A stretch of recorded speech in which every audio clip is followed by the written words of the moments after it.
Когда работает отбойный молоток, находиться рядом практически невозможно. Мелкая пыль проникает даже сквозь защитный респиратор. В таких условиях проходчики готовят забой для закладки новой порции взрывчатки. Заряжаем, взрываем. После этого происходит цикл, скрепируем и опять бурим. Взрывы в подземке гремят каждый день. По-другому прочная золотоносная руда не поддается. Метод, отработанный поколениями, и сегодня остается наиболее эффективным. У меня дед горняк, отец горняк. Ну, естественно, как-то. И я считаю, что должен быть горняком. Горняков уводит вглубь земли золотая жила. Что брать и куда идти, подсказывают геологи. Жила, то сужаясь, то расширяясь, проходит через всю гору и выходит на поверхность. Остальное пустая порода. Главная задача горняков – максимально извлечь вот этот вот белый кварц, в котором и содержится золото. Вкрапления золота настолько мелкие, что не увидеть. Настоящую ценность этой руды знают только специалисты. Шахта – очень дорогой способ добычи металла, но он с лихвой окупается благодаря высокому содержанию. По шахте везде по-разному, но тут бывает до 30, ну 30 граммов на тонну попадается, именно вот на этих участках. Есть участки победнее. В среднем выходим на 8-10 граммов.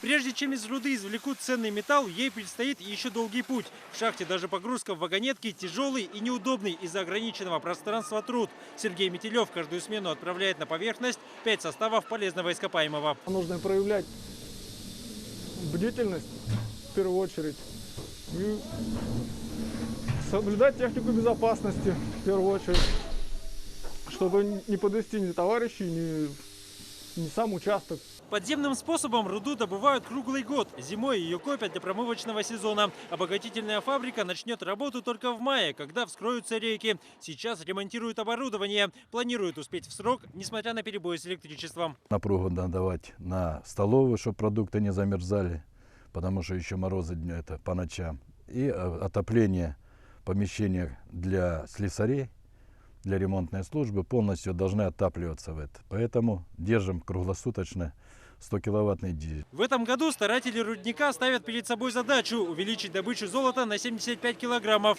Прирост сразу на 20% по сравнению с прошлым годом. Переработка на фабрике ожидается в этом году 85 тысяч. Вот, и добыть до 400-450 килограммов.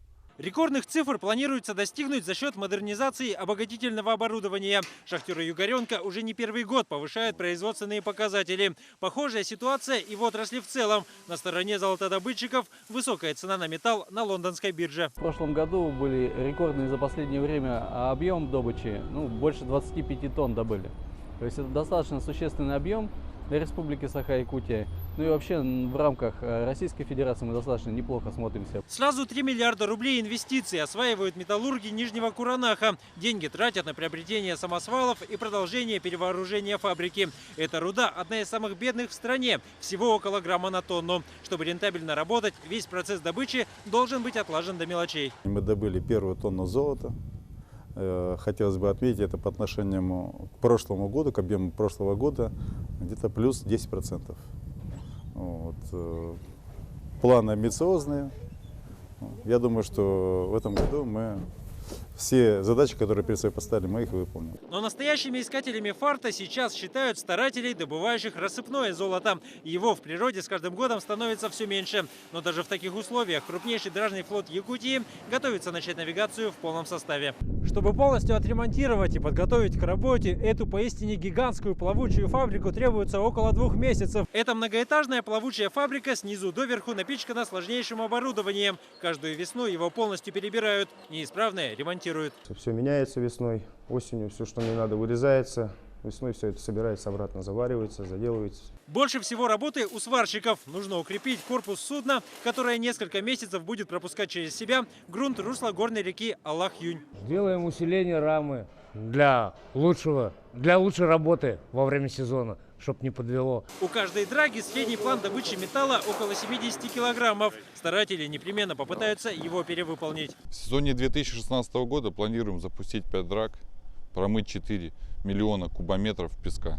Такие объемы для предыдущих поколений старателей были невероятными. Например, первая паровая драга в Алдане для добычи такого же количества золота промывала всего 40 тысяч кубометров песков. В 20 раз меньше, чем требуется сегодня. Среднее содержание крайне низкие.